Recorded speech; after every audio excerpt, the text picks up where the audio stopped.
皆さんこんにちは。いつも大変お世話になっております。本日は世界お茶のみ話にお越しいただきありがとうございます。まだまだ寒い日が続いておりますが、いかがお過ごしでしょうか。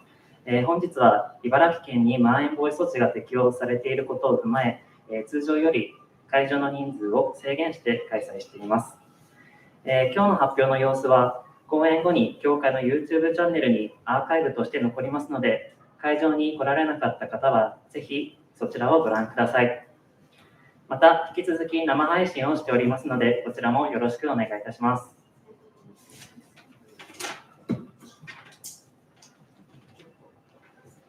さて、第54回世界お茶のみ話はウガンダ編になります。本日講師を務めますのは笠地マイケルさんです。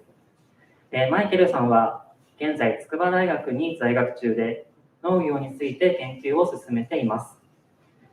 来日してからさまざまなアクティビティや独自の文化に積極的に触れ、ウガンダのことだけでなく日本での体験談もこの後発表していただく予定ですので、ぜひお楽しみください。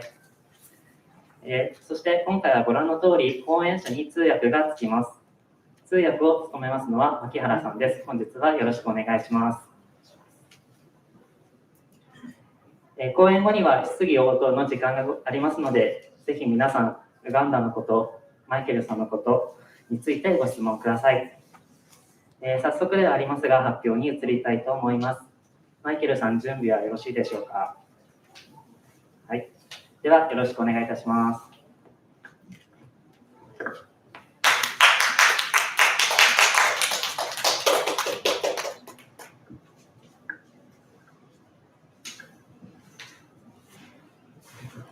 Hello, can you hear me?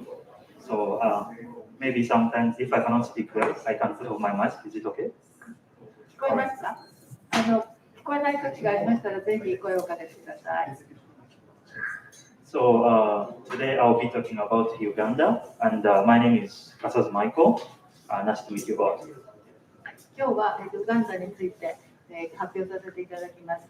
今日はいらしていただいてありがとうございます。So my name is Kasaz Michael. はい、私の名前は笠地マイケルと申します。So I come from Uganda in the place called Nansana. で、私の出身はウガンダで、生まれた町はナンサナと申します。So I'm studying at Tsukuba University in the Graduate School of Science and Technology. で、現在は筑波大学の大学院2年生に在学中です。And my specialty is plant breeding and genetic engineering. で、私の専門は農業科学で特に遺伝子の組み換え基礎技術の研究をしております。So I'm in second year and I'll be graduating this year in September. で、私は今2年に在学しております。So I came to Japan around 5 years ago. 5年前に日本にやってまいりました。And I entered Tsukuba University where I did my first degree in bioresource science. で、その、20年8月に筑波大学で学士を取りました。So it's now almost 5.5 years.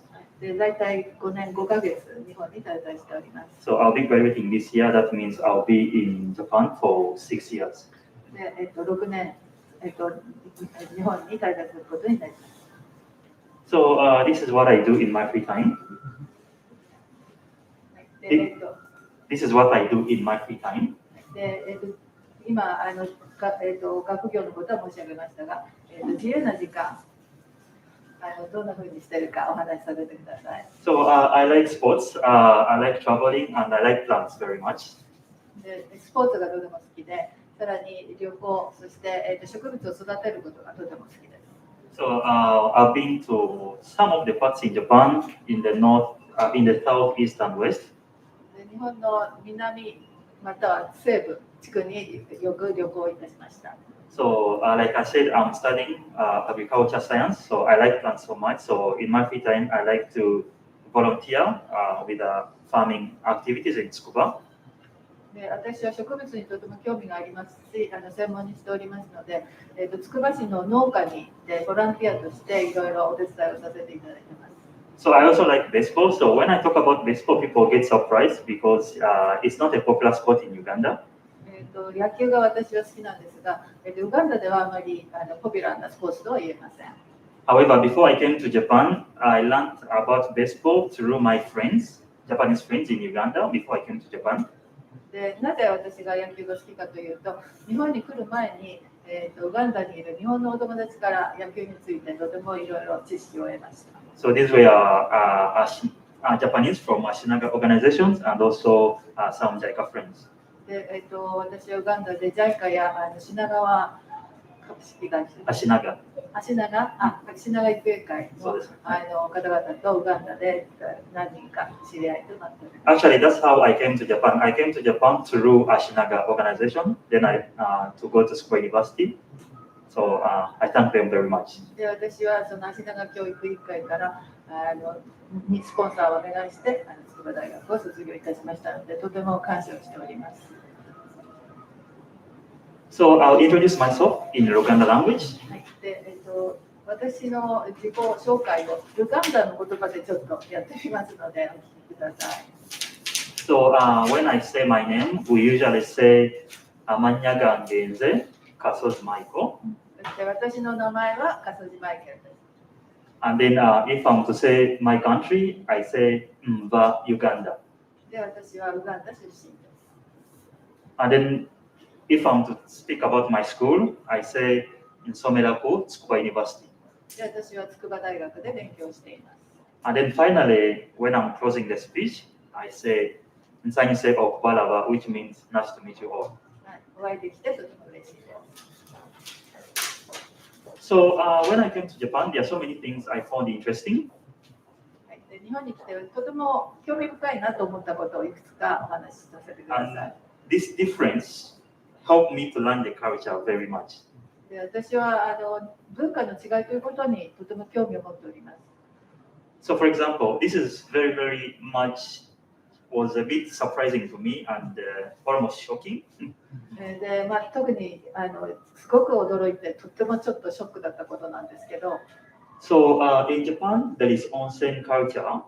で日本には温泉の文化が発達しておりますね。However, in my country, because we don't have winter season, so there's no onsen actually. で私の国には冬という季節がありませんから温泉はありません。So however, in Japan, when people go to the onsen, everybody is naked and they are comfortable with that. で私が驚いたのは日本で皆さん温泉に行くときに、裸になるということです。So in my country, it's not really common to see people's naked body and sometimes we don't feel comfortable. で私の国ではみんなの前で裸になるということはほとんどありませんし、それで気分が良いということもないです。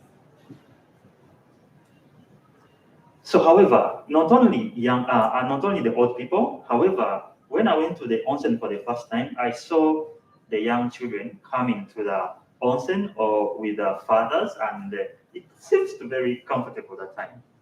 で私が驚いたことというのは、その温泉に入っていっていると、日本人の子どもたちがその親と一緒に温泉に入っている。でそのことそしてとてもそれを楽しんでるっていうところを見まして、ちょっと驚きました。So in my country, the kids, the young children cannot see the body of the parents or the older people. So usually, even when they take a bath, parents finish first and then children shower later. で私の国では普通の場合は子供は親の裸を見るということは一切ないんです。で例えば子供が小さくて一人では洗えないときには親は一緒に入るんではなくて洋服を着たままその子供が洗うのを手伝い、そしてその後に親は自分のお風呂シャワーを浴びる、そういうシステムです。So this is the system in Uganda. We follow the British system. So usually the shower room is one person. ですから私の国では必ずシャワールームというのは一人だけが入って体をシャワーを浴びるという場所です。So even children, they don't see usually the naked body of the parents. ですから子供でさえもその親の裸を見るということはありえません。However, in Japan, still even like in the dormitories or big organizations, they have this common shower in Japan. で例えば大学の寮とかこういうふうに大勢の人が同じお風呂に入るということが驚きでした。So this is Uganda, this is Japan. はい、でこちらが日本でこちらの、一人で使うシャワー室っていうのがウガンダの方です。So I think it's I mean, the difference may be good or the difference may be bad. For example, maybe in Japan, showering together brings togetherness or it bonds people together. However, maybe it's just the difference of culture that I'm not used to. ですから、その文化の違いというのはいい面もあり悪い面もあるということで、特に日本の場合こうやってたくさんの人と一緒にお風呂に入るということはなんか皆さん入っている人の連帯感を生み出したりしてとてもいいことがあるということはよくわかります。So also another thing I noticed in Japan was that time. はい、で次にすごく日本で気づくのは時間に対してとても正確であるということです。So I think comparing Japan and maybe other countries like America or Britain, I think Japanese timekeeping culture is very, very strict. はい、で私の考えではヨーロッパやアメリカに比べても日本っていうのはとても時間に対して正確さを守る国だと思います。So this was a few years ago when I heard about this news in Tsukuba, where Tsukuba Express departed 10 seconds earlier and they made a public apology to the public. I was really, really surprised. で数年前に、つくばエクスプレスが20秒早く出発してしまったということがあって、でその時に、TX 側はものすごくお詫びをしたでそれがとても私には大きな驚きでした。So that's what I experienced. So anyway, then I'll talk about Uganda in general. So anyway, before I start my presentation, I know if you've heard about Uganda or not, I would like to just get maybe one person.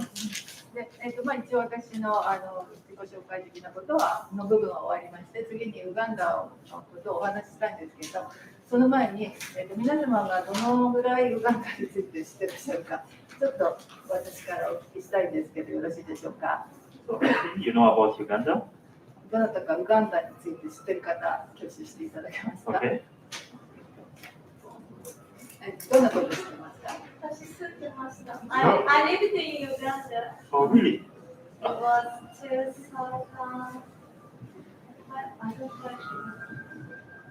I lived there from 2004 to 6. I actually visited Nansana village because I was a Japanese volunteer in Jakarta, and I had an interaction with other Japanese. Oh. So I stayed there for 2 years. I ate your traditional food, and I liked that very much. Okay, nice to meet you. Nice to meet you. 実際に住んでいらしたそうで、とてもウガンダの食べ物の文化が好きだそうです。Thank you so much. Nice to meet you. So I'll be talking about Uganda and maybe things you know or things you don't know. Then I'll be talking about those kind of things. Yeah. はい、ありがとうございます。とても嬉しいです。で、またご存じないことなんかもお話できたら嬉しいと思います。So let me talk about Uganda's history briefly. はい、じゃあちょっと簡単にウガンダの歴史についてお話しします。So Uganda is ruled by presidents from 1963. ウガンダは1963年から大統領制を敷いています。However, before this year, who was ruling Uganda? で、その前なんですけど、どなたがウガンダを支配してたかご存知ですか。How do you think? どうでしょう。 A, B, C, D?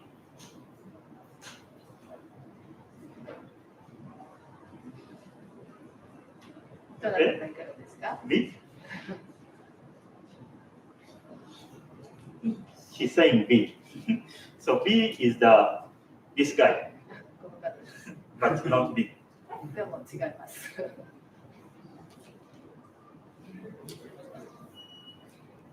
So actually, Uganda was a British colony. So before president, it was ruled by the British. I think you know that, right?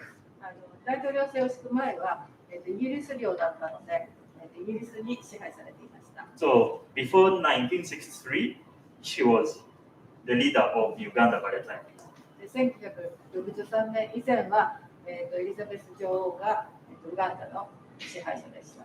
So, however, before British take over Uganda, what happened? We need to know what was the process when the British take over Uganda. はい、でその、イギリスの植民地になる以前、ウガンダはどういうふうにして、派遣され、どういうふうにして植民地になったかという歴史をお話しします。So there were three main processes.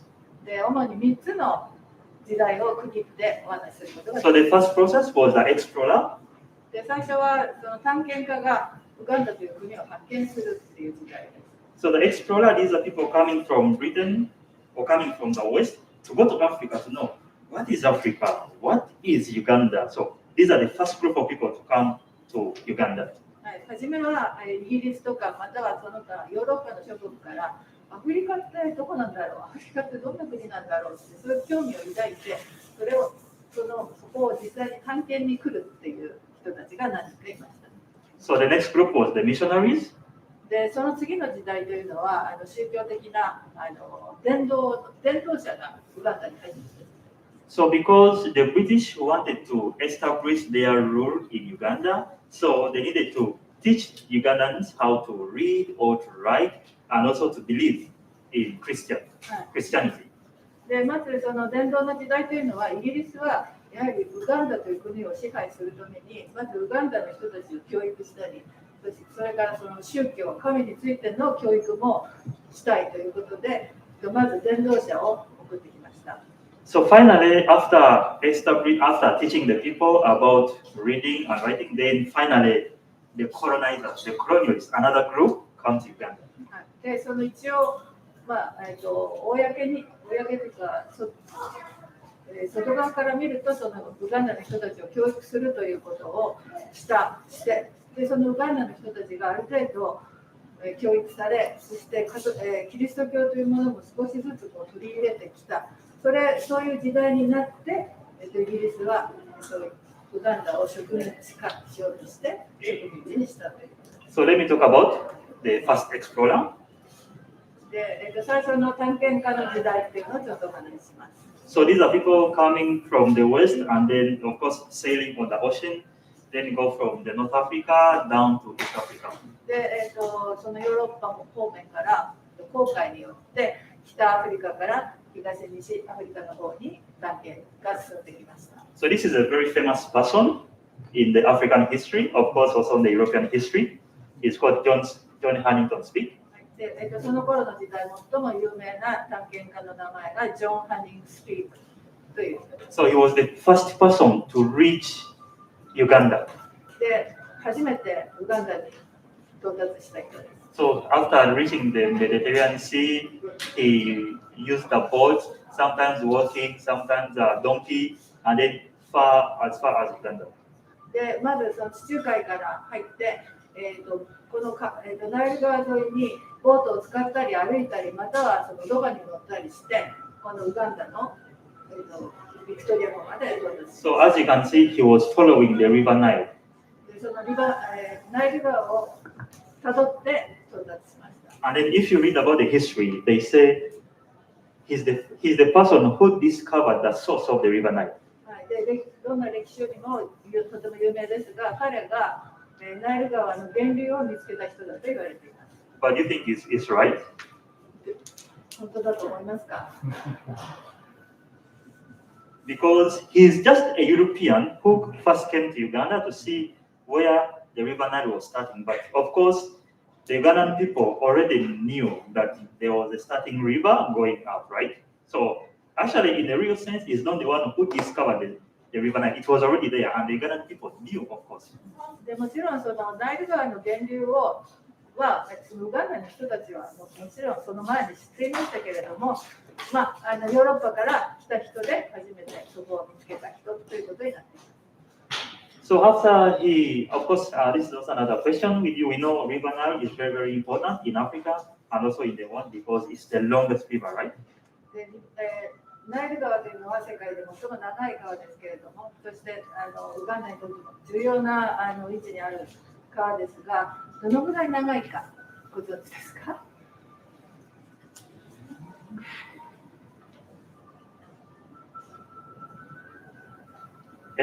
？D?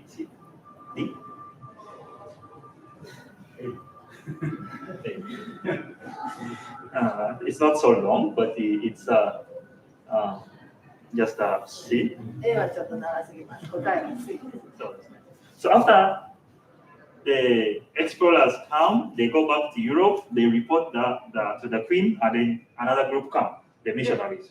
で、探検家がそういうふうにナイルの源流を発見して、あとまた英国に戻り、そのことについて女王に、ウガンダについての話をしました。So the missionaries' work was very simple, just to teach people Christianity and also to read and write. Because if they are taught how to read and also speak English, we can be able to communicate with the white people.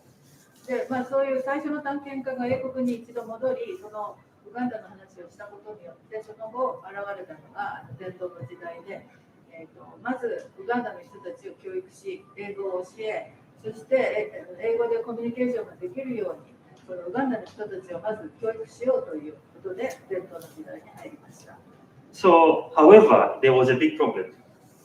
ところが、そこに大きな問題が生じました。Because the Europeans, the missionaries teach about God. However, before that, the Ugandans, they believe in the ancestral spirits and also the kings only. で、ヨーロッパの人たちはその、キリスト教で唯一の神ということを教育しようとしましたが、ウガンダにはもうそれ以前から、いくつもの王国があって、王様というのが存在していました。So this is, we believe in God, we don't see. However, before that, we believe in the kings. The king was superior, and we believe maybe he possesses some supernatural power. So there was a big problem of disobeying the kings, as people. The kings thought they are disobeying him because they are believing in another person who is good.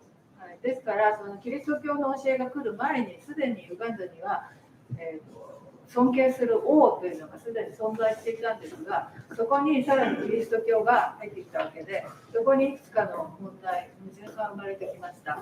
So that's why between this period, 1885 to 1887, the king of that time in Uganda killed so many people, the people who are believing in Christ, because he thought they are disobeying him. So many people died during this time.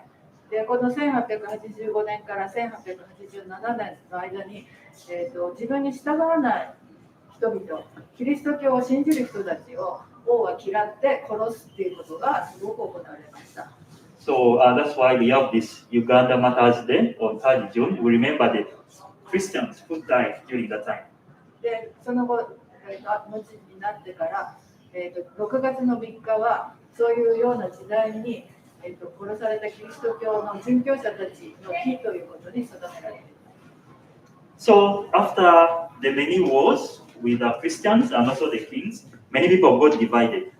でそのようにそのキリスト教徒と王様を信じている人たち、その間の2つの分断というのが起こってきました。And because of the division, that's how the British can take over the country. でその分断というのをイギリスは利用してイギリスに併合してしまいました。Actually, because that time also the British missionaries were killed that time.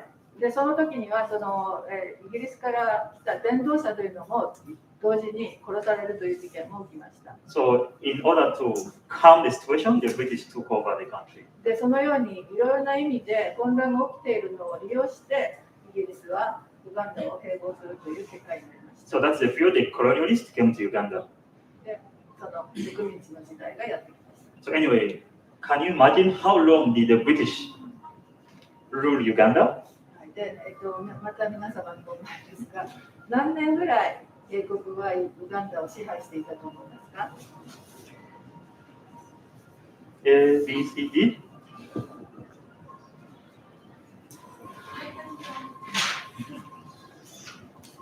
So 68 years. So 68 years, or ruled by the British that time. でこの68年間ずっとイギリスはウガンダを支配していました。However, this is up to 1962, we got our independence. そして1962年に、10月9日、私たちは独立を勝ち得ました。So this picture shows the British flag going down and the Ugandan flag going up on this day.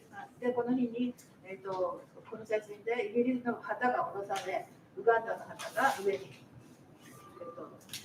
上げられました。So after 68 years. で、68年後の出来事。However, when the British took over Uganda, we were fighting the British. We want to be independent. That time. でイギリスが植民地にして、それから自分たちの独立を勝ち得るまで、何年もかかり、そしていろいろな出来事がありましたが、そのことは So 68 years, we are still fighting. So maybe I can talk about that story next time. It's very long. 68年間植民地になっていたその間、ウガンダの人たちがどれだけ戦い、苦しんできたかということは、また次回、機会があったらお話ししたいと思います。So anyway, about Uganda. What is Uganda? じゃあ次また質問です。ウガンダというのはアフリカでどの場所にあるかご存知ですか？ Is it in the West Africa, North Africa, East Africa, South Africa? Maybe she knows. Where? East Africa. Yes. 東側です。 So Uganda is in East Africa. This is the African map. はい、でこれはアフリカの地図ですね。So Uganda is here. でこの赤い線、エクエーターっていうのは赤道です。So this is Uganda. はい、ウガンダがここですから、This is Kenya, タン Tanzania, ザニア、 Congo, コンゴ、 Sudan, スーダン、 Ethiopia, エチオピア。 something like that. So it's in the east. で東側にあります。 So this is our beautiful flag. You see here. はい、でこれはウガンダの旗ですけれども、 So each color has a meaning. はい、でそれぞれの黒、黄色、赤にはそれぞれの意味を持っています。 Black basically symbolizes, African heritage. Black people, and then the good fertile soils for farming and so on. はい、そしてまず黒がどういう意味かというと、まず私たちのアフリカの遺産、文化、そしてさらにそのウガンダの豊かな肥沃な土地ということを表しています。 Yellow is for the bright sun and the hospitality, smiling faces of the Ugandan people. で黄色はもうウガンダの人たちの微笑みを象徴するような輝いたような明るい太陽の日々。 And then finally, red symbolizes, we share the same blood, so we are brothers and sisters. で赤は私たちの血液を象徴していて、それがみんなをつなげているということを表しています。 So, as you can see, we have this badge in this flag. This one is also very important symbol for our country. でこの旗の中央にいる鳥は私たちのシンボルとしてとても大事にしているものです。 Because as you can see, it's called a great crowned crane. でこれはホウジロカンムリツルという名前です。 So it has the red here, the red, で赤があり、 the yellow, this yellow also here, カンムリとお腹のあたりが黄色、 and also the black. You can see. でさらに黒という3色を表している鳥です。 So it becomes very, very important part for our country. はい、とても私たちにとって大事な鳥です。 So, like I said, Uganda is located on the equator. でウガンダはこのように、赤道直下にあります。 So we have this Uganda equator in Uganda. It's very, very important. でこの赤道というのはウガンダにとってとても重要な意味を持っていて、 So many people come to Uganda or to the Uganda equator. So, you can step in the north of the world and also the south of the world. でこれはとてもウガンダの有名な観光地なんですけれども、ちょうど赤道を挟んで南に行ったり北に行ったり、それが一歩でできるので、とても有名な人が集まるところになっています。 So, this is our money, the money we use in Uganda. はい、で通貨についてです。So we use, it's called Uganda shillings. はい、でウガンダシリングと言いまして、So from the 50,000 to 1,000 notes, はい、5万シリングから、1000シリングまであります。we also have the coins from 50 shilling to 1,000 shilling. でコインも、50シリングから1000シリング。1000シリングまであります。So you can see we have the 1,000 coin and the 1,000 notes. で、その1000シリングに関してはコインと紙幣と両方ある。Well, I don't know the reason why. 理由はちょっとわかんないんですけど、Maybe people who do economics can tell, but I don't know the 経 reason. 済的な観点からそうなっているんだと思います。But anyway, 1 yen equals to around 31 Uganda shillings. はい、で、その価値は1円が31ウガンダシリングと同等ということです。So, like people usually, when people talk about equator, they think it's very hot, right? 赤道って聞くとものすごい暑いっていうのを想像すると思いますが、 So, how was the temperature when you go to Uganda? It's a bit comfortable. So, what do you think? C is the answer. Okay. そうです。 So, basically, Uganda's environment is very cool, very comfortable. ですからちょっとイメージと違って、赤道直下ですけれども、平均気温は23度というとても気持ちのいい気温です。 So, this is about the climate in Uganda. で、気候についてですが、 So, we have two seasons. The dry season, basically, where we don't have so much rain. We have rain, but not so much. So, we call it dry season. 雨季と乾季と2季あって、で乾季といっても少し雨が降ります。 And then you have the wet season where the rains, go high. で、雨季にはかなりの雨が降ります。 So this wet season and this one, 2 wet season and 2 dry season. ですから2つの雨季と2つの乾季が存在します。 So if you look at the average temperature here, it is between 25 to 23 degrees. So it's usually very comfortable. で、平均気温がだいたいその22、3、5、4ぐらいですか。 So the hot temperature could be up to 31 degrees, but this is maybe this area because it's next to Sudan, so it gets a little bit hot sometimes. で、この赤い線は、最高気温で31度、2度ぐらいですが、多分それはこの北のアフリカ、ウガンダの部分がそのぐらいになると思います。 So until I came to Japan, I never experienced this very, very hot summer. で、私は日本に来て、日本がこんなに暑い国だというのは全然知りませんでした。 So like you can see, we don't have winter, we don't have summer. It's usually between very, very cold temperature every year.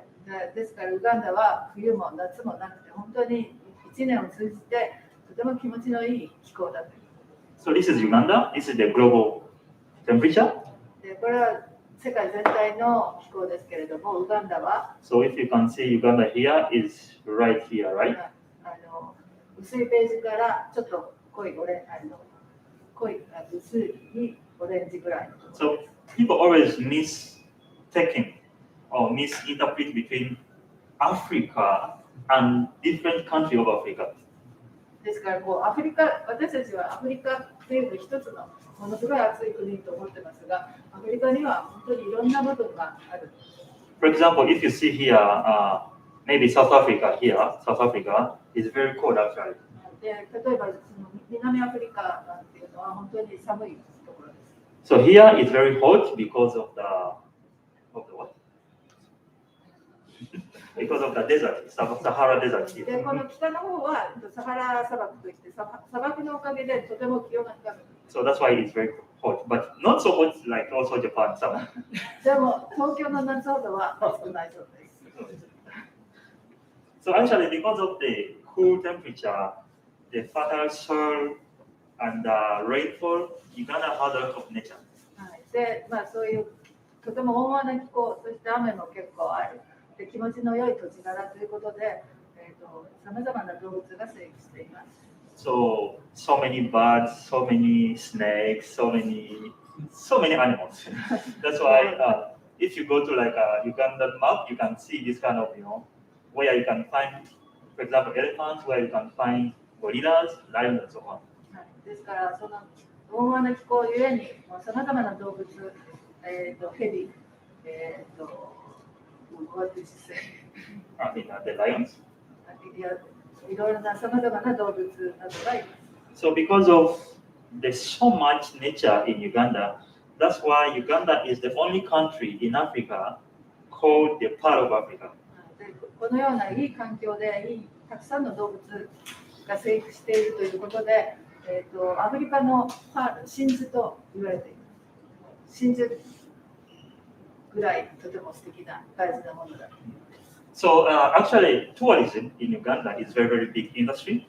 で観光業というのはウガンダにとってもとても大きな意味があるものです。And we have almost 10 biggest national parks. でほとんど約10個の大きな、国立公園があります。So these are very, very large places, but also there's still some other small, animal parks. で本当に大きなところで、いわゆるちょっとした小さな動物公園とまた違います。So this is the largest one. It's called Makshon Falls National Park, which is the largest one, and it's 3,000 kilometers square. で、一番上に書いてあるのが最大の国立公園で3893平米の広さです。So we have 10. So they are very big. For example, Tokyo only is 2,000 kilometers. 東京の面積が2191です。But one national park is 3,000. One. 3893平米がどのぐらいの広さで、そこに動物がたくさんいるというところを想像してみてください。So imagine all Tokyo for animals. 東京中に動物がいるっていうのは想像できますでしょうか。So it's very, very, very big. So these areas are gazetted areas like this. They are only for wildlife protection. でそれはとても大きなところにたくさんの動物がいますから、当然いろいろな意味で保護がなされています。So in Uganda, Uganda safari is very famous. You can go to see animals in the wild naturally. でサファリというのは有名ですけれども、そこに行って人がその生態を間近に見ることができます。So you go to the national parks, you take the safety cars, then you boat, you can tour around the national parks. で国立公園に行くと人間の安全を守る車とかボートで中を回ることができます。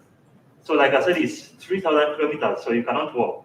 So you need to have these experts, the tourist guides, so they know if you're looking for maybe zebra, they know where zebra are. If you're looking for lion, they know where lions are. So you need people to take you. 3000平方メートルの広さですから、一人で歩いていくことはできませんから、必ずエキスパートと一緒に車がボートに乗って、例えば象が見たいっていうとそこに連れてってくれる。キリンが見たいって言えばそういうところにエキスパートが連れてくる。Actually, it's not advisable. Actually, you cannot walk alone here. So 決して一 it's 人 very で歩か dangerous. ないでくださいね。So then I'll talk about the regions and the people of Uganda. じゃあその地域とそしてそこに住む人々についてお話しします。Actually, apart from Nansana, where did you go? I actually visited Matesoko, Oh, okay. which is very prohibited because it's dangerous now. But it's Nice. private. I So- lived in Masaka district. Ah, Masaka, very rural area. I see. So this is Uganda map. ウガンダの地図。 So we have 5 kingdoms, 4 major regions, and 111 districts. で5つの王国、そして4つの主な地方、そして111の地区に分かれています。 So we have the northern part, で北部では we have the eastern part, the central, and the western part. その 4つの地方にも分かれています。 So you can see we don't have the southern region, right? で、そうですね、南部はないんです。Because maybe because of the Lake Victoria, so no people live in the lake, right? ほとんどが、ビクトリア湖なので南部の地域というのはありません。 We call this all say western region, this one. でここ西と中央を全体を西部というふうに呼ぶこともあります。 So kingdoms are very important in Uganda. で、王国というのはウガンダにとってとても重要な意味を持っています。So I have one more question. What was your Chiganda name? Did you get? Naiga. Naiga, which clan?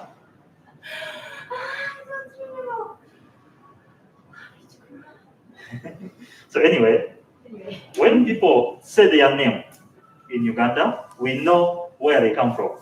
で、例えばウガンダでは人の名前を聞いたときに、その人どこの出身か、どこの王国出身かっていうのはすぐ分かるようになった。So kingdoms are very important for identity of people. で、その王国というのは人々の自分が何者か、そういうアイデンティティがを表すところなので、そういう意味でとても大事っていうことです。So I come from Uganda kingdom, which is the largest. で、私は最大のウガンダ王国から出身。So when I say my name, Kasozi is a clan name. So when I say my name, Kasozi, people know where I'm from. で、私の名前はカソジですけれども、誰でもカソジって聞いたら、私はウガンダだっていう、ウガンダ出身だということがすぐに分かる。But when I say Michael, everybody can be Michael. で、マイケルというのはその王国からの特有の名前ではないので、マイケルっていう名前はどこの王国の人にも付けられる名前ということで。Because it's just an English name, right? 英語の名前ですから。So kingdoms. Every kingdom has a king. で、すべての王国には王が君臨しています。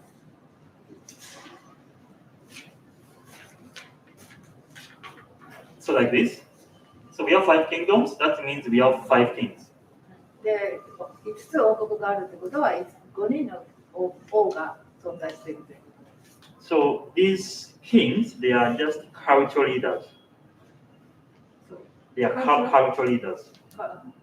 で、その王様というのは文化的なリーダーだということです。But beside the kings, we also have the president. で、ウガンダにはその5人の王様以外に1人の大統領がいます。So president is the leader of the whole country, but the kings are for each kingdom. で、大統領というのはウガンダ全体のリーダーであり、王様というのはそれぞれの王国のリーダーです。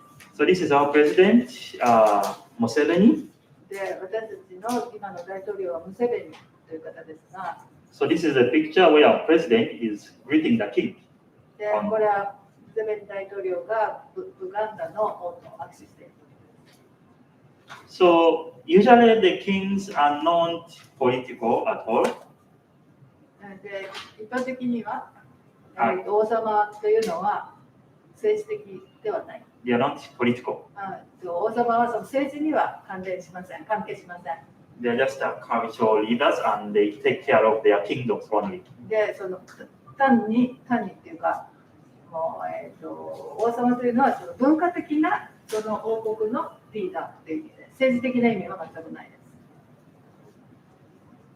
す。So, like I said, we have 5 kingdoms. That means Uganda's culture is very, very diverse. So many different things. で、5つ王国があるということは、そのウガンダの文化というのはものすごく5種類あるということで、その多様性ということが大きな特徴です。So I come from Uganda kingdom. I don't know so many things about people from other kingdoms. で、私はウガンダ出身ですけれども、他の4つの王国に関してはあまりよく知りません。So, for example, in my country, in my kingdom, men dress like that, but in other kingdoms, men dress differently. で、この上の男の方たちが黒いジャケットを着ているのが、このウガンダの彼が出身の王国の衣装です。So this is the Buganda dressing code in Buganda kingdom. で、これはウガンダの衣装を着ている人たちです。So this one we call it kanzu. Men put on this kanzu, the white thing, this white silk kind of cloth. で、これは今指しているところがカンズといって、ウガンダの男性の衣装で、中に白いシルクでできたどっかに Can I have my bag? Come on. 入ってるみたいYes, yes. じゃなくて、カンズって。インサイドが Bring the bag to me. ちょっと待って。So I have the kanzu today. I'm gonna put on the kanzu. 漢字を持ってきたんでお見せします。It's just simple, not so difficult. So we just put on simply. ちょっと着てみますね。 So this is kanzu. This one. It's like this. So putting on just simple. とても簡単です。 So we just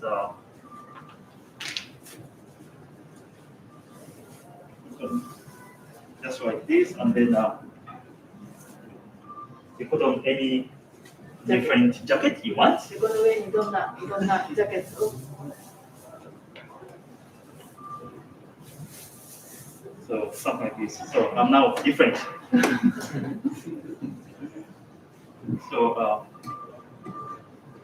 we put on kanzu basically for traditional ceremony. で、この漢字の衣装は伝統的なセレモニーの時に着るものです。 Usually maybe for parties or party at school we usually put on like Western style. But for kanzu, like here, these are very traditional ceremony kind of dressing code. このウガンダの伝統的なセレモニーの時にはこういう漢字という衣装で出席します。 Also, women put on this gomes. で、女性は着ているのはゴムスというもの。 Did you try? Okay. She has tried the gomes. That's good. So anyway, I'll talk about the people of Uganda and what kind of lifestyle are they living. では次にウガンダの人々のことについてどんな生活をしているのかということをお話ししたいと思います。 So another question: how many people do you think live in Uganda? はい、人口は何万人ぐらいだと思いますか？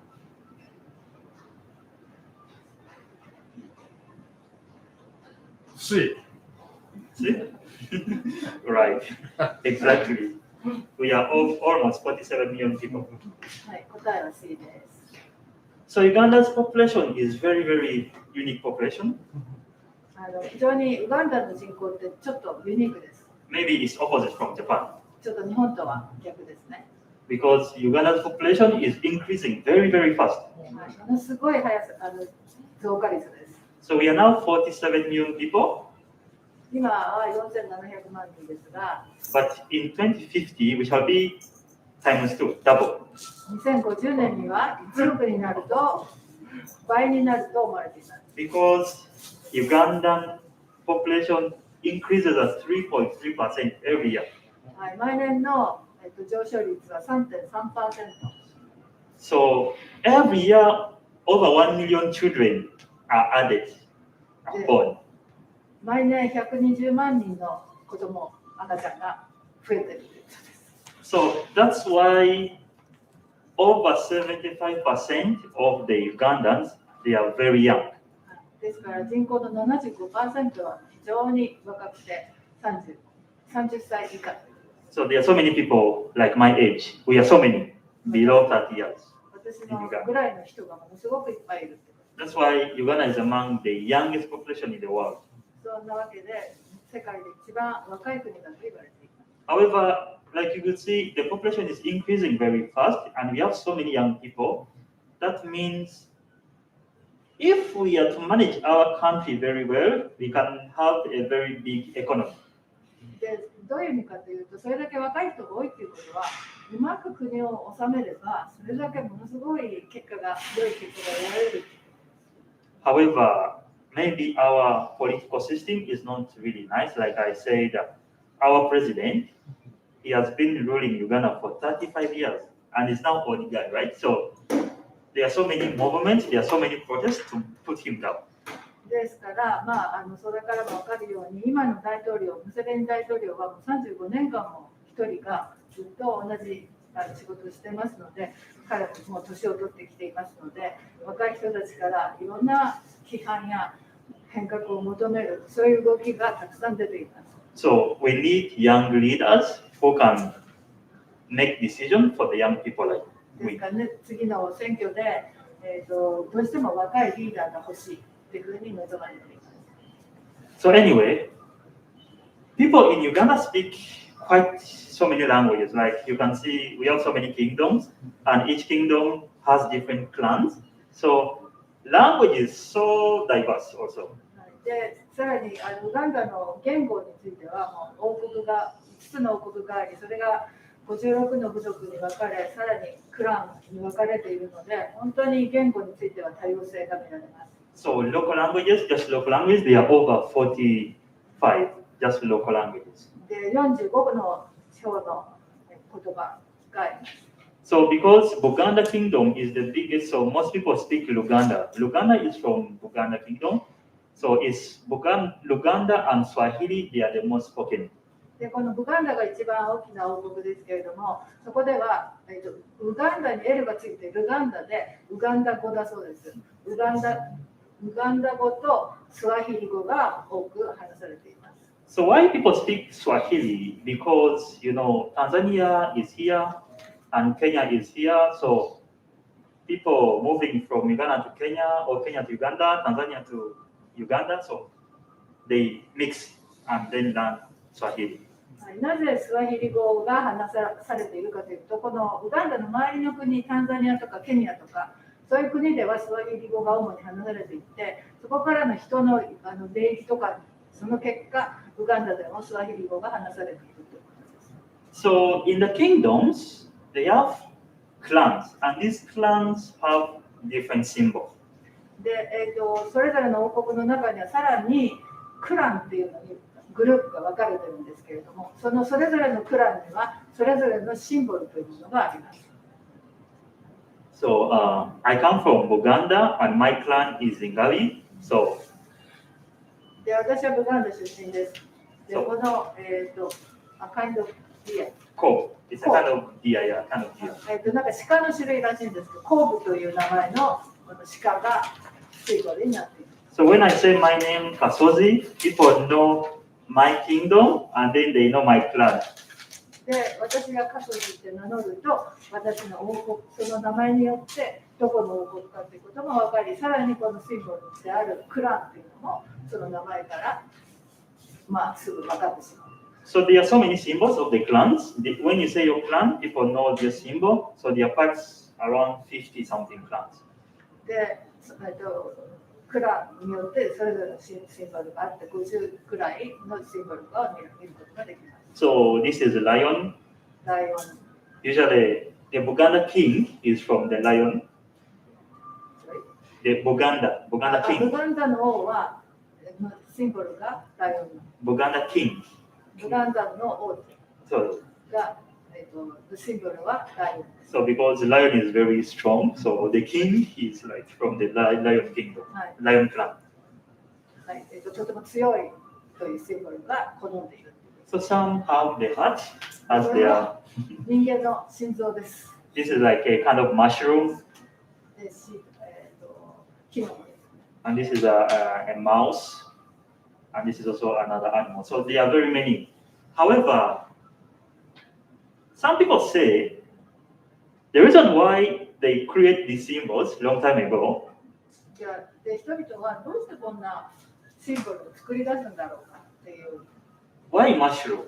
Why this animal? Why this animal? Why this? なんでこういうものをシンボルとして選んだのかっていうことはちょっと疑問なんですが。Like I said in my introduction, Uganda has so many nature.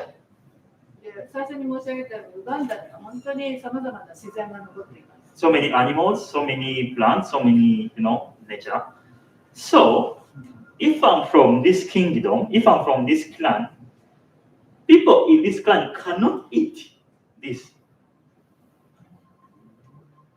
で、私はお話ししたように、ここのブガンダ出身ですけれども、もしこれをこのコーツっていう、鹿の種類をシンボルにすれば、ウガンダの人たちはその鹿を食べないですね。So not only to eat, but they take care of this animal. で、食べないどころかそれを保護し、面倒見ようとします。People, for example, from this mushroom family, they cannot eat this mushroom, but me, I can eat. But people here cannot eat.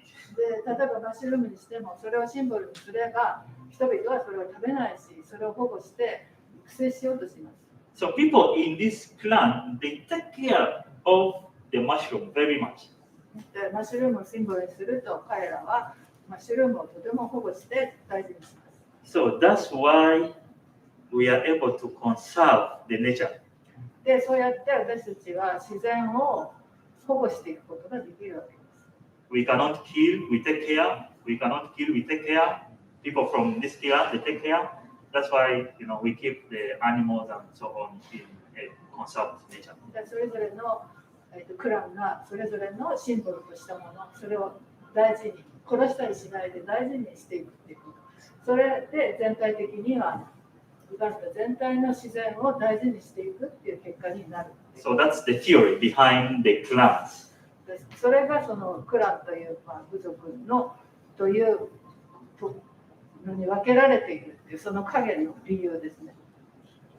Also, for example, if you are from the heart family, I don't know what they do, but maybe take care of your healthy or something like that. でこの心臓をシンボルにしてる人なんかよく分かんないですけど、多分自分の体を大事にしましょうっていうことだと思います。So then I'll talk about food.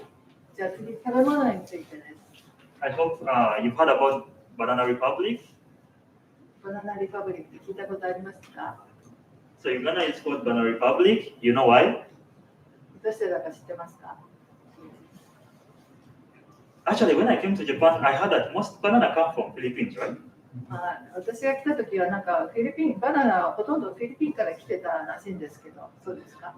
And I don't know very well. Is there different types of banana from Philippines, or is usually one type of banana? I don't know. Usually it's the one for fruit, right? Yeah. For fruit. So maybe it's one type. フィリピンからいっぱいいろんな種類が来たのか1種類来たのかちょっとわからないんですけれども、やっぱりフルーツの一つとして日本に来てました。However, in Uganda, we have so many banana types. ところがそれに関してウガンダにはバナナの種類が50種類以上あります。That's why it's called Africa's Banana Republic. でそんなわけでウガンダがバナナ共和国と言われている理由です。So it produces the most banana and also it has the most types of banana. ですからそのバナナっていう1種類1個フルーツがあるんじゃなくてバナナという50種類もの多様性のある食べ物がウガンダには存在している。So for example, you can see so much. For example, this is for making alcohol. This is for making sweets. This is for making food. So many types of banana. ですからそのたくさん種類があるっていうのはどういうことかというと一番最初のちっちゃいのはアルコールを作るためアルコールの材料になる。でその赤いのはFor making sweets? なんかとても甘いからお菓子の材料になる。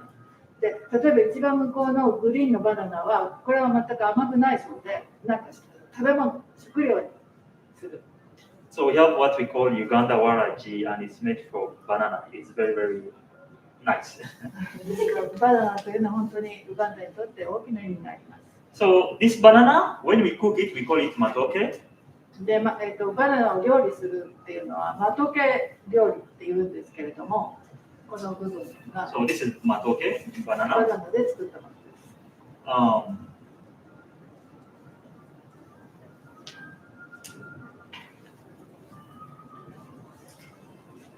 So this is we cook banana matoke from mature green banana. でここの成熟したっていうのと熟れたっていうのとちょっと両方おっしゃってるのでその違いがあるんですけど、このグリーンバナナは全く甘くないそうです。でこれはこういうマトケ料理に使う材料です。This one is for fruit.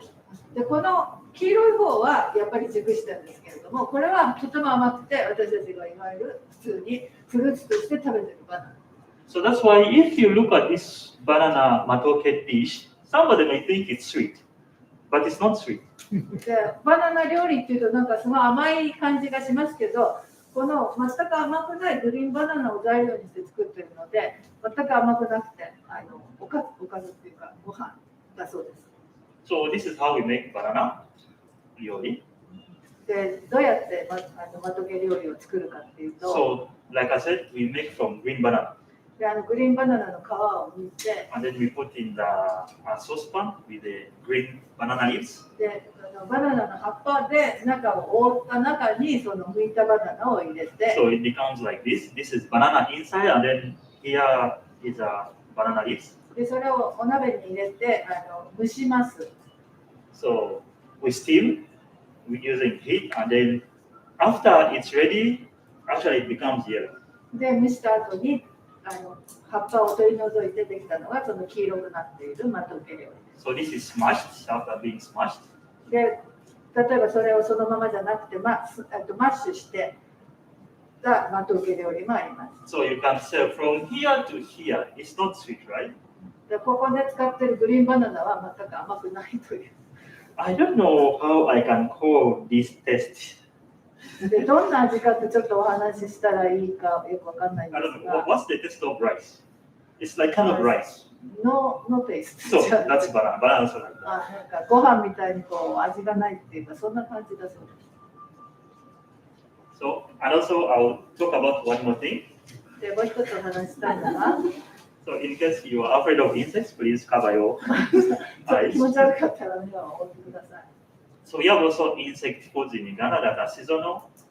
で、ウガンダでは昆虫を使った料理があります。 So have you tried this one? How about this one? これ、 Okay. So, we have the white ants これシロアリで and then the grasshoppers. We call them insenene in Uganda. バッタですね。 So these are very, very famous in Uganda. でウガンダではとても有名なもので、 So these white ants, we collect them from the ant hill. でこのシロアリは左側にある赤いアリ塚から捕獲します。 So I think these ant hills, they are built by the termites in nature. We don't build them; we just build them by themselves. それいつ Built by the termites. Before they fly, they are called termites. タマイ Termites. シロアリでターマイツはシロアリの英語です。あれ有名な They build by themselves. We don't build them, so they build in nature by themselves. 自然にアリ塚ができてここに住んでいます。 So you can see it's very big. It can even become bigger sometimes. とても大きくなるものもあります。 So this is how I have one video for you. So this is a small ant hill when it's coming up, でこれは割とちっちゃなアリ塚なんですけど、 and we can. It's a bit tricky, but the young boys can know when these white ants are going to fly. でなんかそのアリ塚から出てくるんですけど、その出てくるタイミングっていうのが何とも言えず、よく言葉では言えない、なんかそういうのを感じるんだそうです。出てくるタイミングが。So we can see maybe when the ant hill is becoming a little bit wet. We have some small holes, so we know maybe after 2 days they will come out. ちょっとなんか濡れてきて、some hole Yeah, small holes. なんかちょっと穴っぽいのができて、そうすると2日後ぐらいに出てくるんですよ。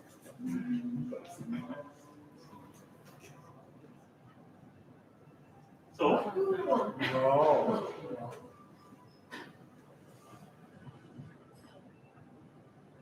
I play one more time. やってみます。 Oh, it's okay.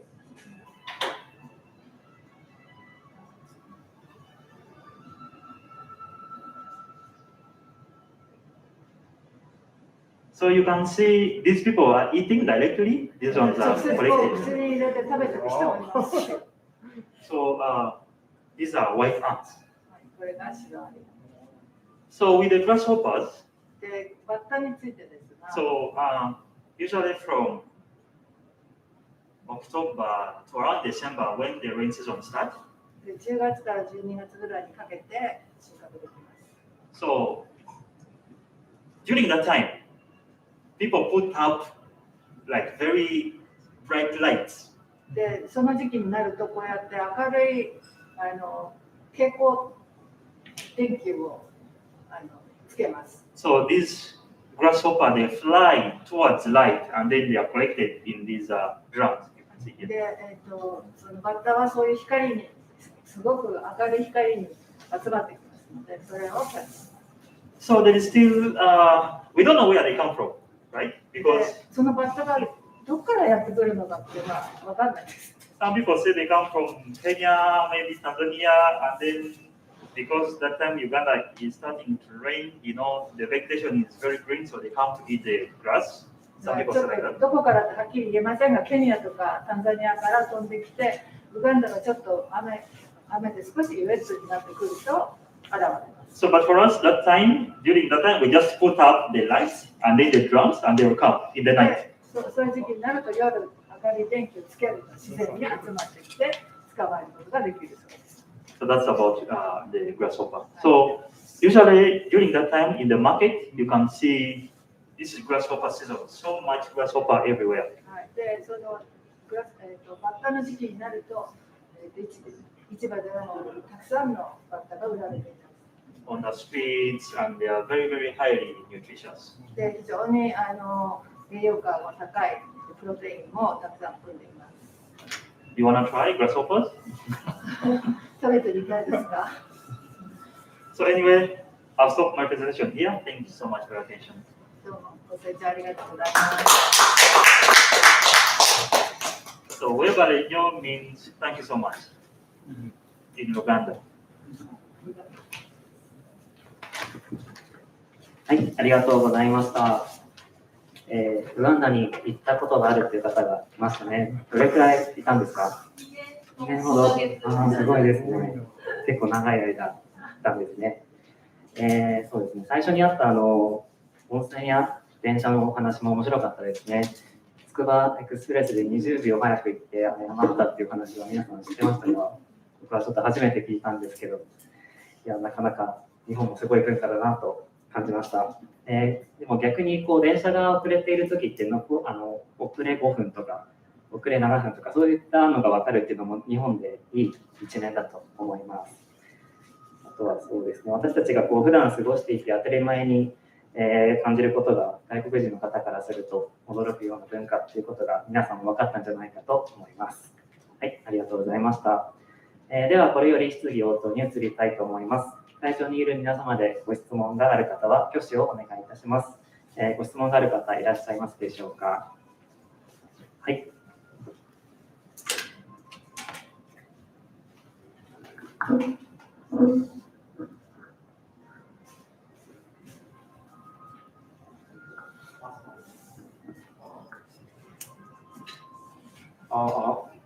とてもためになる講演だったと思いました。ありがとうございました。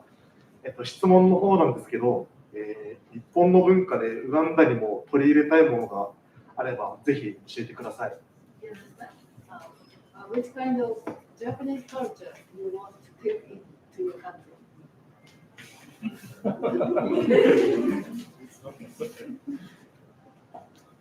I think there's so many things I've learned about Japan, and I think they are very important for Uganda as a country.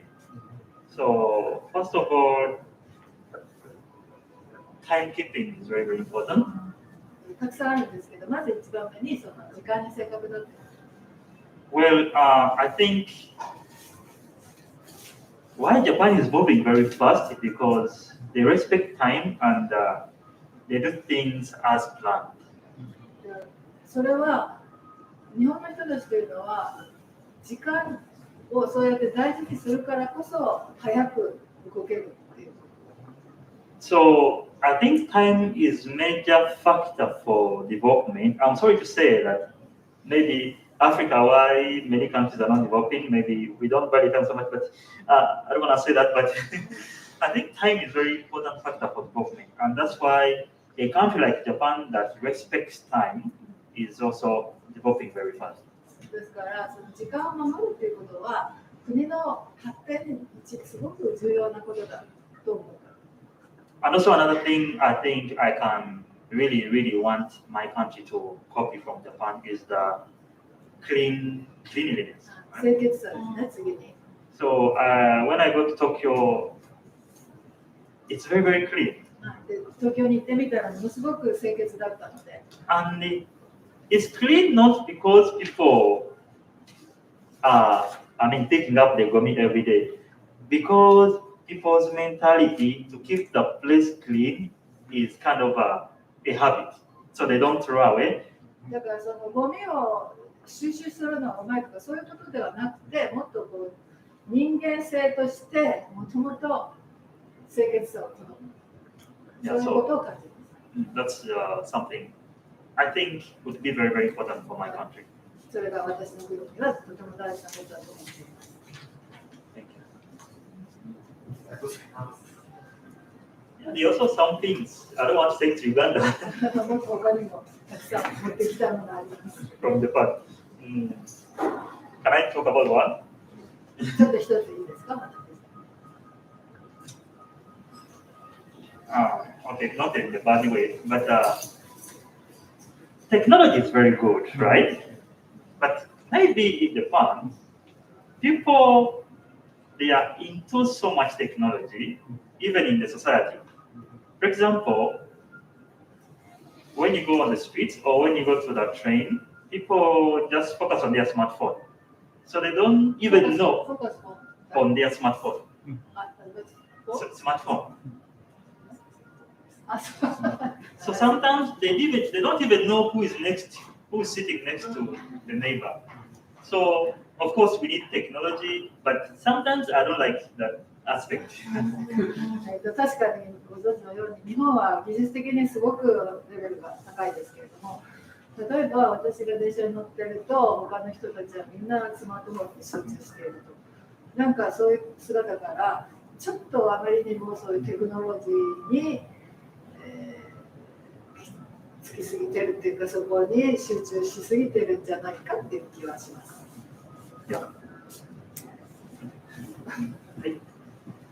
はい、ありがとうございます。私も今聞いていてその通りだなというふうに思います。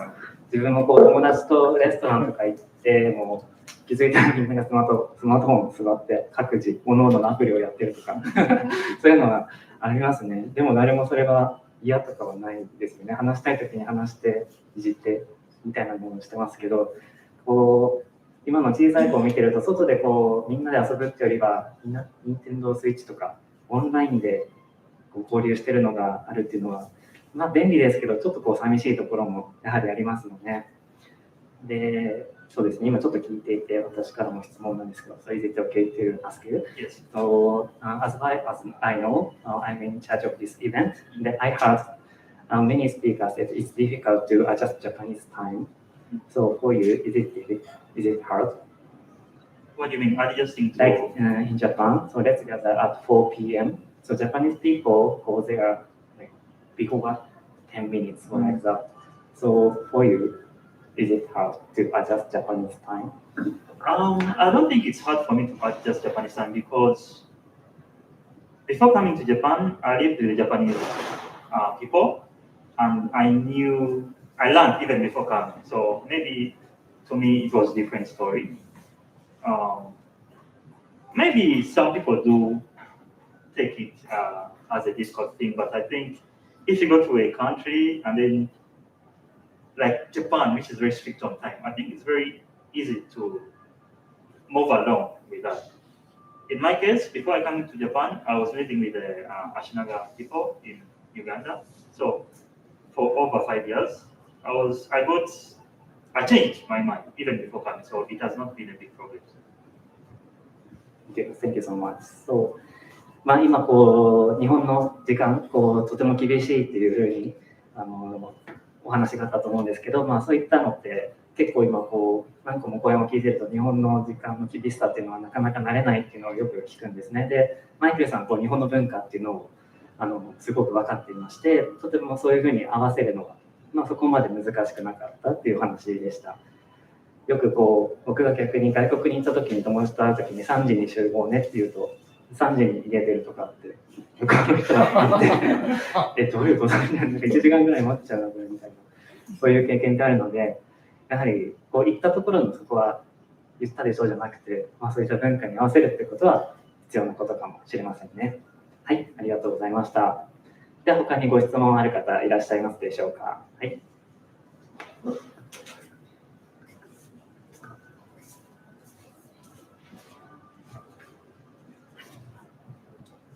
今日はどうもありがとうございました。あっという間に時間が過ぎて知らないことがたくさんあったので、本当にこの会に参加できて良かったと思ってます。で、私がちょっと質問というか興味がすごくあるのは、世界一若い国で、日本は、世界一高齢者の国というその、逆の国のお話を聞けたので、この場を借りてお尋ねしたいと思いました。で、それは人口が急激に増えてるのは何か日本の戦後国策みたいに夢を増やすよという感じなのか、それとも何かその女性をとか、その子育てを援助する政策か何かあるのか、それから結婚年齢は何歳ぐらいなのか、一人の女性が産む障害子ども数っていうんですか、それがどのぐらいなのか、家庭での男女の日本は女性の地位が低い国なんですが、ウガンダではどういうふうになっているのかとか、そこからスタートするともういろんな興味という疑問が上がってきて、で、人口が増えるメリットばっかりでもないと思うんですよね。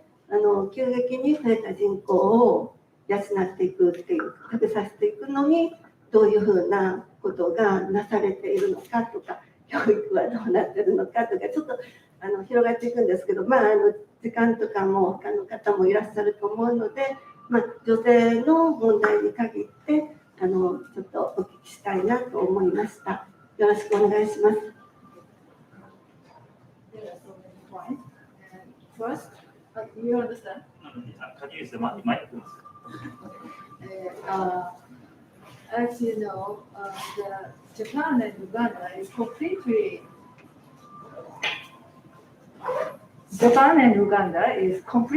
different country. As for the point of age, Uganda is the youngest country and Japan is the oldest country in the world. And in such sense, she wants to know about the position of women in your country. And first she asked, are there any national measure to make the population increase, or any national assistance to be given to the people if they have more child? Actually, there is no. No, not at all. Not at all. I think just the average children per family is just naturally average, like 5 children or 5 children. So at the moment, there is no any measure from the government for increasing population. It's just maybe natural. そう、今のところなんか国策として人口を増やすとかそういうことは全くないそうです。自然に増えている。で、その結婚年齢でしたっけ？で、please let her know how old in average the female in your country get married. Yes, very very fast, around 24, 25, yeah, 24, 25, 26. 24から26ぐらい。I think it's not so young. It's the average. But of course, compared to present time in Japan, Japanese situation is very young. But they are also kind of early marriage situations also. Early marriage, 18, 19, 20, that's all happen. You mean 18 or 19 is the average? No. I think average is 21, 22, 23. But sometimes they are early marriages among them. 平均的には24から26ぐらいなんですけど、例えば18とか早く結婚する人ももちろんいるって。but not the number of such early marriage is not so much. So before it was very much, but because many years ago, girl education was very bad. So usually boys would go to school, and usually girls were not given so much privilege to attend school. That's why they could get married. They could go for marriage very fast. But because of the different campaigns, equality between female and male, girl child education has increased. So that's why right now girls who get married early, it's becoming small. I don't understand. You mean before? Yeah, before. The early marriage is so much. Yeah, it was very high. Due to the education, the girls doesn't marry so early. Yeah, because they need to have same chance for education like boys. But before that, they don't go to school, they just get married. Yeah. そうやっぱり以前は教育の問題でなかなか、男の人と同等の教育を得られていないときにはかなり早く結婚をしていました。でそれは以前の話でやっぱり現代になって教育のレベルが上がっていくにつれて女性のも平等に教育の機会を与えられるようになって、結婚年齢というのはどんどん遅くなっている。And then, but when it comes to the population, I think the major factor is about fertility rate is very high. So I heard that some countries, maybe in Japan, maybe some women may find it hard to get pregnant because maybe there's problem with the fertility. But mostly in Africa, in Uganda, the fertility rate is very high in women. So it's very easy to get pregnant. So that's why because they marry so early. Not because they marry so early. I think it's kind of DNA or nature. Fertility program is according to the age. Well, so as you know, in Japan, in the present time, the Japanese lady get married so late, and as a result, there's a nice fertility program. So in my country, it's very hard to marry maybe after 30. Usually before 30, everybody gets married. Yeah.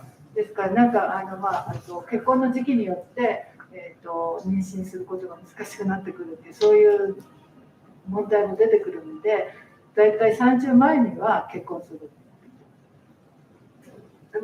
何人ぐらい子供ですね。How many kids they have average? So average is 4 or 5. 4人か5人くらい。That's average. But some family have more. でも他のいろんなケースがありますから、他の人はもっと。Like my father's siblings, they are 12. 私の父は12人兄弟だそうです。So all same father, same mother.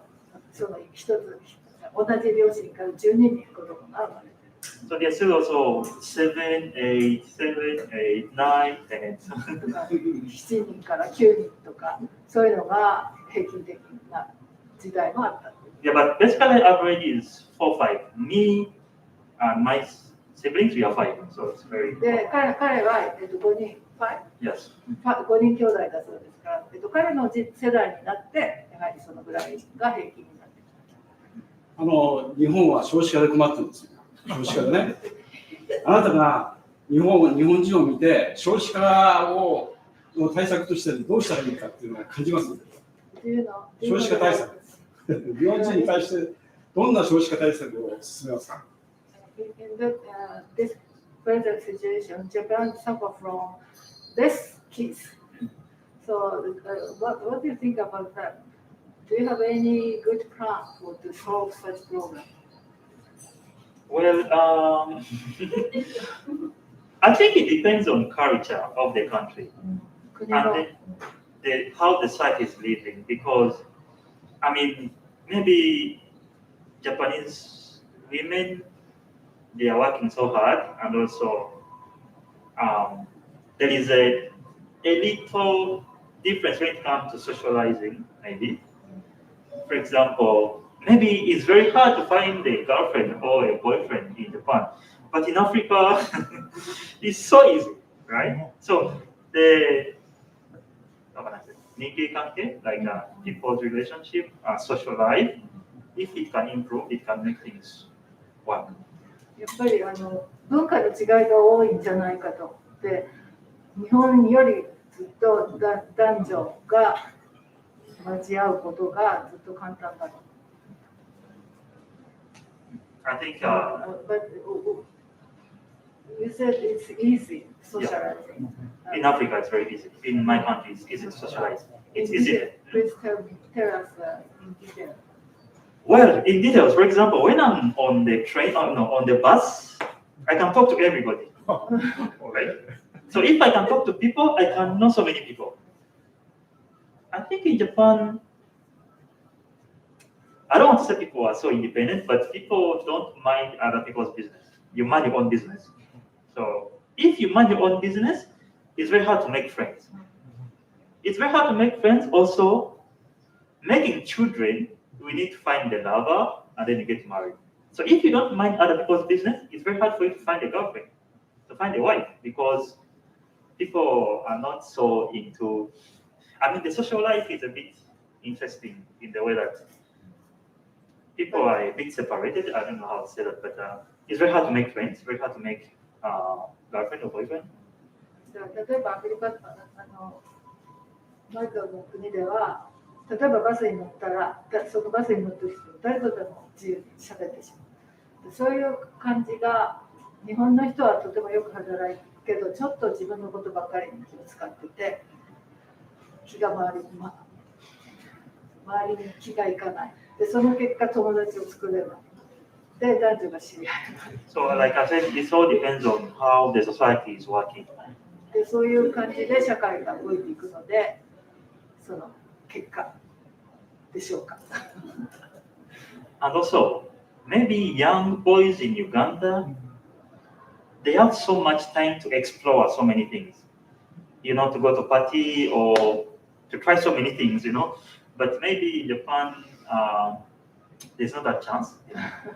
There's that age, you know, between the teen age, 13 to 20. You do so many crazy things and so on. But maybe I don't see that in Japan.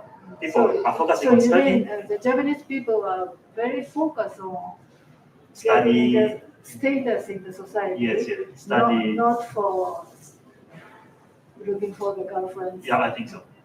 やっぱり日本人はそのキャリアとかステータスを社会で求めていくので、あまり人に興味を持つとかいう時間がないんじゃないか。This is my opinion. I don't know if it's right. 私の意見ですから、やっぱり What do you think? Am I right? Am I wrong? ウガンダの人たちは本当にそういう友達を作るとか男女交際するとかそういう時間がたっぷりある。Is it? I don't know. How do you think? どうですか？ I think so. Because increasing population, people need to come together, right? だから人口を増やすにはとにかくみんなが親しくならないとできないことですよね。Of course, you know, working is also good, but maybe sometimes you don't have time for other things. So it's also good because you know you can build the economy. But I don't know what Japanese government is thinking about this problem. Maybe I can learn more. But maybe if maybe situation continue like this, overworking, you know, no time for socializing, it's very hard to make babies. So, you know. やっぱり働きすぎてそうやって人と交わる機会が少ないんじゃない？ And maybe also one thing, you know, raising a kid in Japan is expensive. で、あと子供を日本で育てるのにすごいお金がかかる。 So maybe some people are afraid to make. それで怖くて子供ができないっていうこと。 So in Africa, maybe it's cheaper, so we can make 3, 4, 5, so on. アフリカでは3、4人子供を育てるのにそんなにお金がかかるからできないということはない。 I think yeah, making children is a very big, you know, you have to think about the school, think about the kid health, you know, university and so on. So I think it's very expensive in Japan. やっぱり日本は子供生まれたら大学まで行かせようとか考えてしまいますから、本当にお金がかかる。Okay. はい、ありがとうございました。そうですね、日本は、高齢者がほとんどで、ウガンダは逆に、若い人がほとんどっていう国でしたね。で、そういったのも、こうやって爆発的に増えるっていうのは、日本だとやっぱりこう子供が1人とか2人とかくらいですかね、3人とかぐらいですよね。でも、ウガンダだと今お話にあったように5人とか6人の子供がこう生まれるからこういうふうにどんどん増えていくっていうのがありますね。で、あとはその友達を作るとか、そういったことに関してですけど、日本人ってこう特徴を挙げるときにフレンドリーってことはあまり出ないですよね。どちらかというとシャイとか皆さん言ってるような気がします。ただこう自分から話しかけるのがこうなかなかこう恥ずかしいっていうのがほとんどで、こう実際話しかけてみるとすごい優しいとか、そういった印象が持たれます。で、それがそういうふうに結婚とか彼女とか彼氏とか、作るときにそうですね、まず友達ができないとそこから発展しないですよね。まずそこが日本人の課題なんじゃないでしょうかね。はい、ありがとうございます。But I think Japanese people are very friendly, they are very nice, but breaking that wall is difficult. But if you break the wall and become friends, they are very nice. But that time to break the wall, it takes a long time. そうですね、確かにこう話したときにこうなんかこの人壁を感じるとかそういうのはやっぱありますよね、日本人同士でも。でそれがなくなったときにめちゃくちゃ喋るとか、そういった心を開いてくれるっていうんですかね、そういうのが、その壁を破壊することがまずは大事ですね。はい、ありがとうございます。Quick question. はい。I love hot springs. How about you? Well, I think now I love hot springs, but before my first experience was a very wow experience. I think now it's Japanese culture, and I think it makes bond, with people. When you go to the hot spring and you are all naked, there's no kabe, so it's very very nice. Thank you for your wonderful hospitality. ありがとうございます。温泉がとても好きということで、またそういった違う文化に触れて、それに合わせられるというのがやっぱりすごいですね。素晴らしいことだと思います。他に質問ございますか？はい。ちょっとお時間の関係上、次の質問が最後にさせていただきます。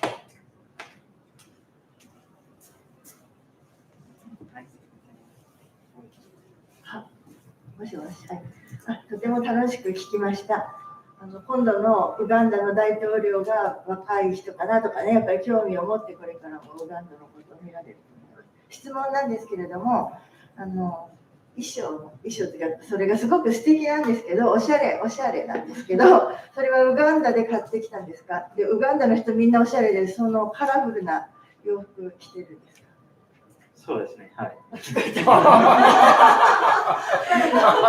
これウガンダから出てきた。そのピンクの模様は何か意味がありますか？壺みたい？意味はわかんないですね。素敵な色合いです。日本にはあまりない。そうですね。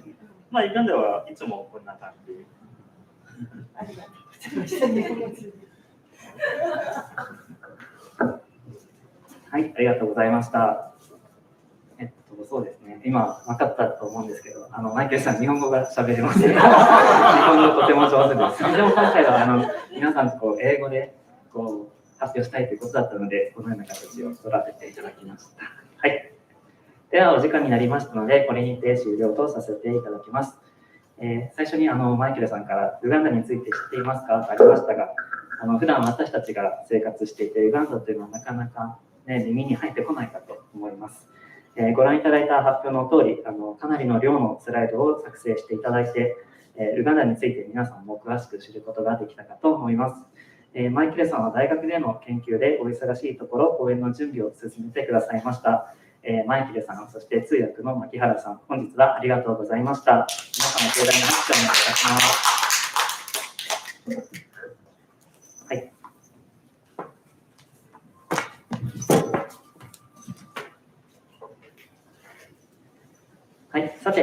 次回の世界お茶飲み話は、お配りしたチラシの通り3月19日土曜日に開催いたします。来月はオンラインで現地から中継をつないでリトアニアの講演を予定しておりますので、ぜひご期待ください。開催方法などの詳細につきましては、協会ホームページ、Facebook にてお知らせいたしますので、そちらをご確認ください。それではまたのご参加をお待ちしております。本日はご来場そしてご視聴いただきありがとうございました。